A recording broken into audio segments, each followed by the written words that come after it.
ምን ማለት ነው የአማራ ልዩ ኃይል ማለት? ነገ ጠዋት ከፈለገ እኮ የፌዴራል መንግስት መላው የአማራ ልዩ ኃይል የመከላከያ ኃይል ነው ሊል ይችላል እኮ።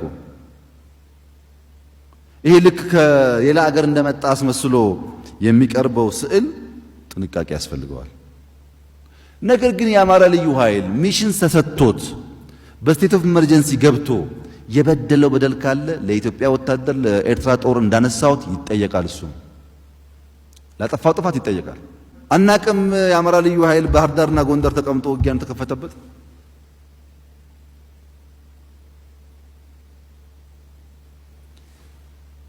ባህር ዳርና ጎንደር ላይ ሮኬት የተኮሰው አማራ ልዩ ኃይል ሮኬት ተኩሶ ነው መቀሌ ላይ መልስ የሰጡ ነበር። ይሄ ስህተት ነው። የአማራ ልዩ ኃይል በዚህ ኦፕሬሽን ውስጥ ተጋብዞ የተደረገውን ጥረትም የፌዴራል መንግስት እስከወሰነበት ጊዜ ድረስ አልገባም።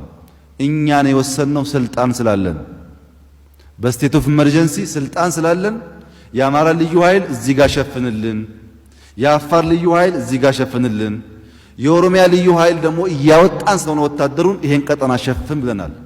ስቴት ኦፍ ኢመርጀንሲው ሁሉም ኃይሎች በአንድ ኮማንድ ስር ስለሚል ማለት ነው።